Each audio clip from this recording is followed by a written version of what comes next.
大家好, I'm Nathan Rich, aka 火锅大王. Today marks a special day for the people of China, the 70th anniversary of the People's Republic. Last night, I was both excited and nervous. I was excited to be part of the China experience during such a monumental occasion. But honestly, I was a bit nervous about the rioters in Hong Kong. I knew already they would try their hardest to make trouble today. And unfortunately for everyone involved, that's exactly what happened. This is one of the few videos I'm sad to make. I'm referring to the case of the person who was shot by riot police in Hong Kong.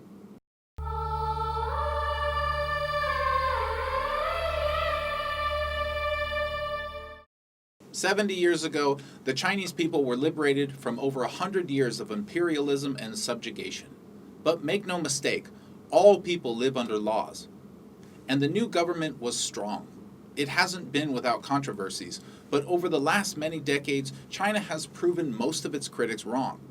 As I've said before, China has grown in prominence in nearly every measurable way, and today was an enormous celebration of that fact. But we all know there's been an ongoing crisis in Hong Kong. It's backed by foreign influence, which America hopes to soon formalize via an imperialist bill being considered. As the protests morph from that of starry-eyed rebels to outright violent antagonists, even the Western media has been forced to report the crimes. Of course, they don't report what they don't have to, but there just is no avoiding the facts anymore.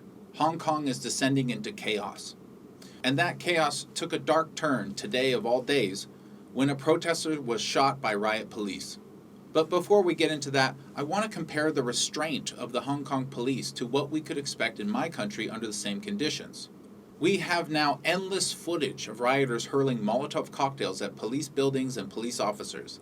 In similar circumstances in America, martial law would be declared. The military would come in and lock the city down. No one would be allowed out of their homes. If the violence continued, especially direct attempts at killing police officers, the city would resemble a war zone. China hasn't done that with Hong Kong. Instead, we've seen months of endless chaos, and today, someone who appeared to be riot police shot a protester at point blank. In this video, we can see exactly how it happened. These armed protesters charged and attacked a riot police officer. He's there on the ground. They are beating him senseless with metal pipes.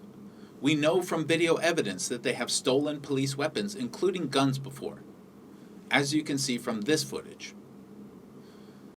The rioters also had petrol bombs, which they used to try to burn police with. So this guy's getting beaten down, and you can see the riot police are getting attacked on both sides. Then this officer, who has his gun drawn, ran over and tried to save the other officer. He kicked rioters as they threw bricks at him and his group. He was unable to get them off of the other officer, and then a protester hit him with a pipe. Then he pulled the trigger. It appears he fired once and backed away. The protester, an 18-year-old male, fell over the injured police officer. The officer then got up and stumbled back to relative safety, or so he thought. As he does that, we see another protester launch a Molotov cocktail directly onto the police. The protester was conscious when he was rushed to the hospital. As of right now, I don't know his condition, but if he was conscious, hopefully that means he'll survive. Let me get this out of the way right now. I don't support any violence. I don't support any killings or shootings. The only time these are acceptable is under the most dire of situations. Personally, I can't think of any situation more dire than being surrounded by a mob who's pummeling you with pipes and gasoline bombs. That's it for me. That's about as dangerous as it gets. No one wanted this to happen. No one. I didn't want this to happen, the protester didn't want this to happen, and the police officer didn't want it to happen.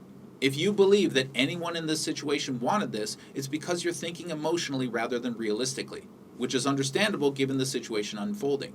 But we all need to be as clear as possible about the reality. The real, cold, unfortunate fact of the matter is this: violence begets violence. And if the rioters don't stop firebombing police officers, beating down citizens, and violently seizing the city, things will only get worse. It's an unfathomable amount of restraint the Hong Kong police have shown. And this horrible incident doesn't change that fact. We all should be praying or hoping that the violent riots end. There is only one China, and though it's had its fair share of difficulties, it is a peace-loving nation. It strives for stability and improvement, and above all, progress. But those things cannot exist in an environment of anarchy. History has proven this time and time again. So it's with a heavy heart that I want to tell everyone in China a sobering message. No matter how far you've gone, there's always further that needs to be traversed. Such is the nature of our world. I truly do wish you a happy 70th anniversary, everyone, and I'm sorry if I spoiled your mood with this video. But the fact is, until China is fully united, there will always be more work to do. We are all praying for the protesters' recovery as well as the end to all the violence the riots have brought. Try to enjoy your holiday, everyone, and let's keep peaceful unity in our minds. Thanks, everyone. 谢谢.